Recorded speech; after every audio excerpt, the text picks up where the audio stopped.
सकाळ झाली, चिकलू उठला नाही तोच गाडीत जाऊन बसला आणि ट्रक बिगला ओव्हरटेक करून जो जिमला निघाला यांना आदत नाही भाईचा. सकाळ एमटी स्टमक कार्डिओ केला ना परत घरी आलो. अरे बाबा बेकार गरम होतंय, थांब एसी वाल्याला कॉल करतोय.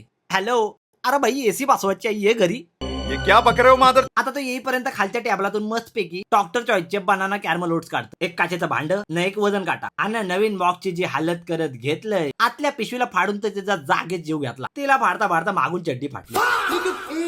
आई शपथ आहे भाई, याच्यात ओरिजिनल बनाना आहे. वजन 1 मिलीग्राम पण वर खाली नाही झाला पाहिजे. कटिंग पेप चालू आहे ना, चम्मा आईला नाही तर वसवसल्यासारखा खाल्ला. कारण याच्या प्रत्येक 100 ग्रॅम सर्विंग मध्ये मला 24 ग्रॅम प्रोटीन भेटतंय. याचा स्मेल तर भाई वाव.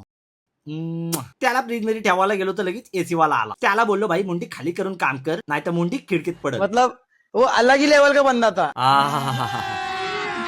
अभी मजा आएगा. हत्तीच्या आईला ओट्स खायचे राहिलेच. मग ओट्स बाहेर काढले आणि बक्का बघ घेचलायला सुरुवात केली. या ओट्सची लिंक तुम्हाला आपल्या बायोमध्ये भेटेल. आपला डिस्काउंट कोड लावून गोडाऊन खाली करून टाका. परत जिमला आलो. अर काय पंप आलाय आज. फुल अप्पर बॉडी मारते. तिच्या आईला हाय काय नाही काय. जिम मध्ये घुसल्यावर पहिले जाऊन वायर धरतय आणि डायरेक्ट खेचाखेचीचा विषय चालू करतय. 3 महिने झाले तिच्या आईला हेवी वेट मारतच विसरलोय. लेकिन ये साला कर क्या रहा है यहाँ पे. मला आला राग, घातला धनुष्यबाण. नको, या साईडने नेम चुकल, या साईडने मारत. हा आता बाण परफेक्ट बसेल. हे थिल्लर चाले मला का सुचतायत मलाच कळलं नाही. तिच्या आईला एक ते हेवी मारत नाही तर वर्कआउट करायला मजा पण येई नाही. मग छाती फोडून घ्यायला आलो इन्क्लाइन मशीनवर. अवदस आली त्या मशीनला, त्या मशीनच्या अलाइनमेंटच धड नाही. मग अल्टरनेट म्हणून याचं दंगड खेचलं, नाही तर आडवा पडलो इन्क्लाइन बेंच मारायला. अरे बाबा काय मजा आली अप्पर चेस्ट मारायला. छाती फुटस्तोवर चेस्ट मारला. चेस्टचा दुसरा व्हेरिएशन मारला पेकडेक फ्लाईज. आणि पुढची व्हिडिओ काढायलाच विसरलो. क्या या असं होतंय कट प्रेप मध्ये, सगळा ते विसरते तिच्या आईला. मग काय घेतले शोल्डर मारायला. शोल्डर आपला छोटा मसला आहे, शोल्डरला बाई जास्त त्रास द्यायचा नाही म्हणून मी लॅटरल डंबल रेजेसचे 4 सेट मारलं. कॅमेराचे अँगल बघ बाई, नादच नाही. कुठल्या फटीन जाऊन व्हिडिओ काढली आहे मलाच माहिती. मग घोड्याची नाळ सुजवायला आलो मी इथं.